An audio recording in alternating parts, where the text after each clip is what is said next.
Meghan's fans claim that she's authentic, and I would have no problem to agree with that if we knew which one was the real Meghan. And if that doesn't make sense, wait until you see her with Craig Ferguson and you'll understand what I mean. Welcome back, my body language buddies. My name is Jesus Enrique Rosas. I'm the body language guy, and it will be great if you join us by just liking this video, subscribing, and hitting that bell. Let's get down to it. People ask me, why do you keep doing videos about Meghan? And it's because of this. Every time I go on Twitter or Instagram and people pitch me a Meghan clip, it's like Forrest Gump's box of chocolates. I never know what I'm gonna get. Will it be royal victim Meghan? Or Ellen's puppet Meghan? Or legendary activist Meghan? Or I'm sorry, Your Honor, but I suffer from selective amnesia Meghan? That is both exciting and confusing at the same time. And I'm really thankful for all your submissions, especially when there are gems like this one. Hello, Meghan! Hello! Wow, you look sensational. Thank you so Is that one of them swanky designer dresses? I got all dolled up for you. Well, Like it's really working. You really look well. Thank you. I mean, well done. And the show, congratulations, Suits. It's the #1 show on TV. Now, I'm sure that you noticed something off with Meghan's attitude and especially with her body language. And you might think that since this is an interview from a few years back in 2013, then maybe her attitude has changed. I'm talking about this kind of displays when Ferguson compliments her and she visibly reacts to the compliments in a very bubbly way. Now let's take a closer look at 3 specific moments in slow motion so you can better define why your intuition is telling you to run for the nearest exit.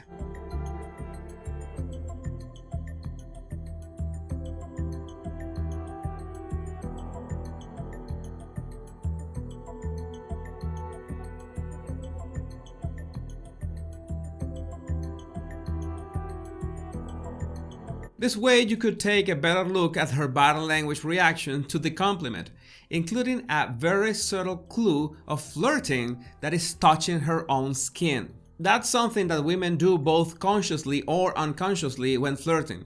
It's a gesture a lot like stroking or shaking their hair. That helps spread pheromones and helps to give men the sensation of how would it feel to touch their hair or their skin.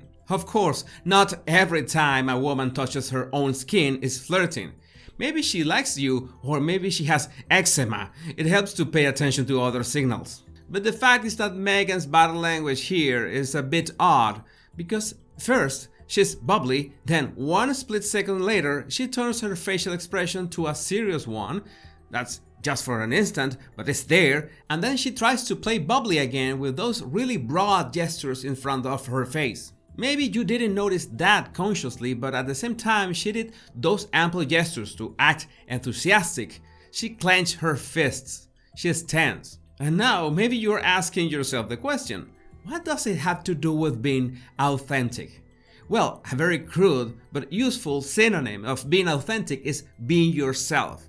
As in, you're acting as your own persona. You have the luxury of displaying your own personality. And if you only know Meghan for her royal and non-royal records, then this behavior is a bit off. That must explain why right at the end of the first clip, she behaves like she's a lizard trying to fix her human costume.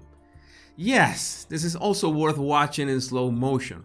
Right there, she pushes her head back to the point of making that odd grin with her mouth. It's strange, to say the least. I think that counts as a Markle mask slip. But now you might be thinking, how could you judge this poor woman for just 15 seconds of footage? And I don't have to answer that. The next clip speaks for itself. The Suits. Right. It's And you're a fan of Suits. Yeah, I am. Well, I wear a lot of suits in my own life. A certain fondness you have for it now just by virtue of the name. Yes. I've never seen the show. Thank you. Show. Thank you. Show. Thank you.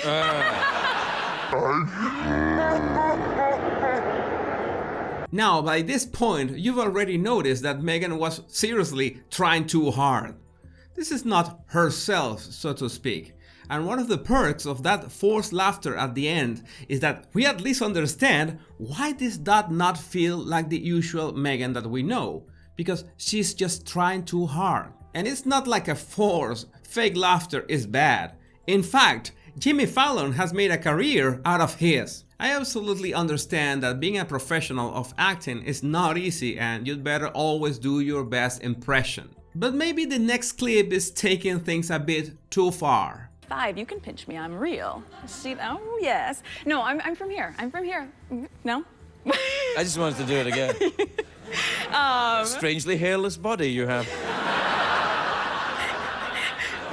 Well, that interaction was not creepy in itself. The only problem is that we have never seen Meghan behave like this. And that's what immediately triggers anyone's silent alarms. Like, there's something off here. Of course, part of the creepiness factor is Ferguson's commentary about Meghan's strangely hairless body. I think that was off.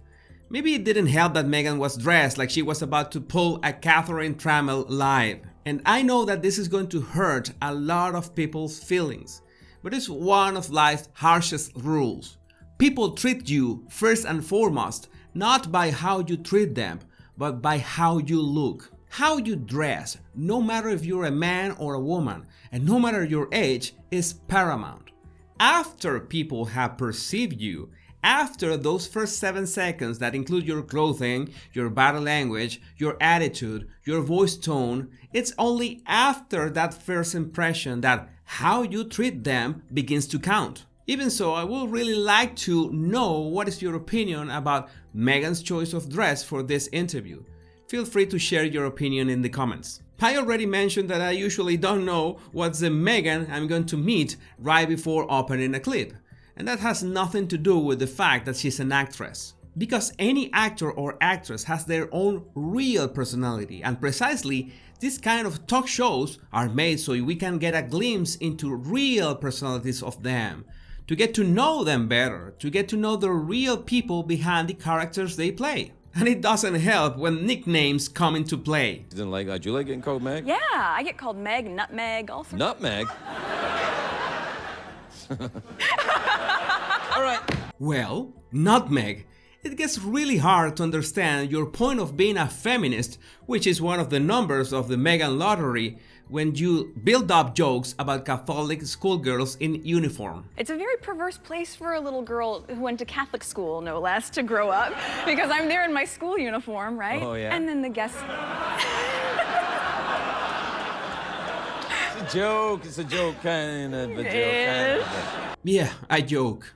Maybe it could work better in Japan. I'm sure you've seen those people, most probably at your workplace, that they behave in a certain way with the bosses, another way with the colleagues, and yet another way with subordinates. That tells a lot about them, because if you see someone treating people differently depending on their status, you don't need to read their body language. You already know that they are arseholes. That's why so many people doubt about Meghan's intentions and supposed authenticity, because it's so hard to pinpoint which one is the real Meghan and which ones are the facades. And the only solace I get is that I hope that at least one person has met the true Meghan, and that person might be Harry. Well, at least it will explain that face. If you want to refine your observation skills, all you have to do is download my 100 body language tips right in the description of this video.